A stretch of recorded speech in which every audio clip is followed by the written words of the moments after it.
Essa semana, vocês já perceberam, o Zohar está falando muito da personagem Jó. Hoje a gente vai falar de mais um aspecto da história dele e aprender mais uma lição cabalística sobre isso. Eu sou Yair Alon e esse é o Zohar Diário.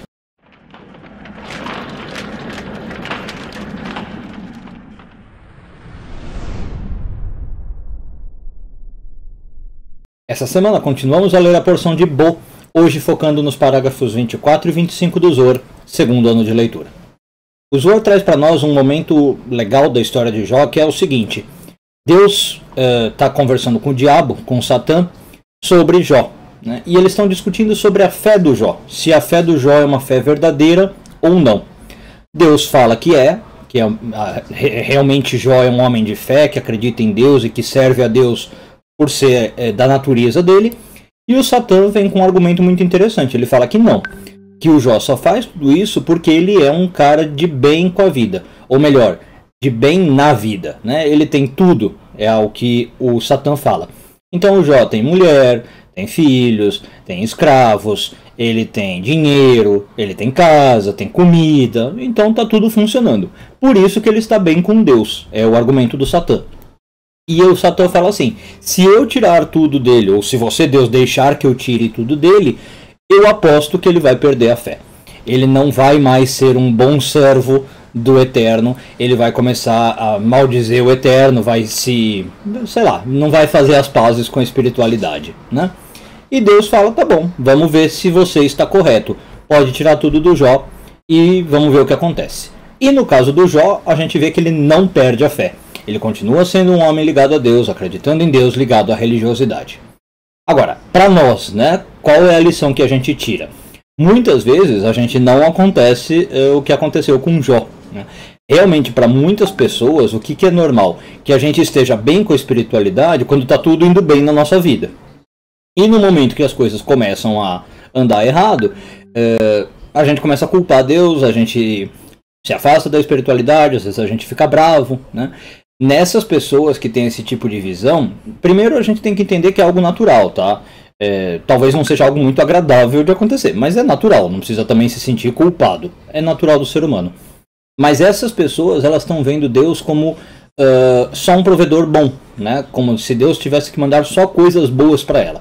Então quando ela está bem, quando ela está recebendo coisa boa, tudo bem. Quando está mal, ela começa a ficar brava.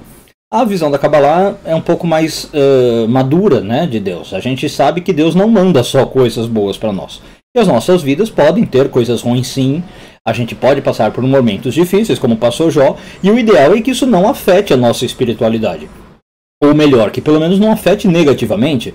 Talvez até deveria afetar positivamente. Nessas horas a gente deveria reforçar a nossa espiritualidade. Mas, enfim, não é muito o que acontece, né? Se pelo menos a gente conseguisse que não afete negativamente, é melhor. E aí o que o Zohar conclui, né?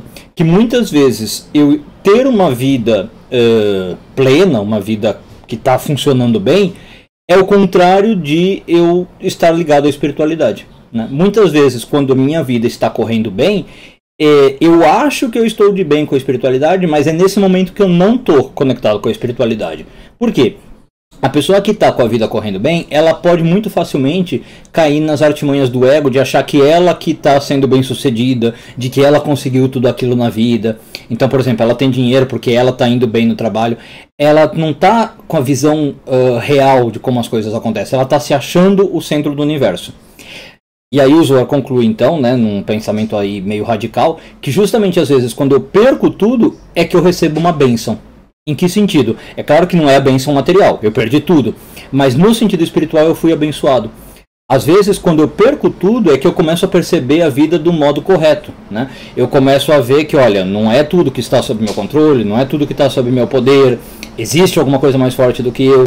É nessas horas, como eu disse, que uma pessoa talvez saudável vá procurar a espiritualidade quando as coisas começam a dar errado, né? Aí o ego dela fica rebaixado, ela para de se achar o centro do universo, aí ela cresce como pessoa espiritualmente, né?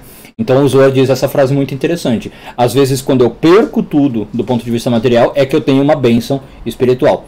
Não é que o Zohar esteja valorizando ou vangloriando a pobreza, não é isso, mas deu para entender o significado, né? Muitas vezes é perdendo que eu começo a ver coisas que eu não vi antes na vida, principalmente no espiritual.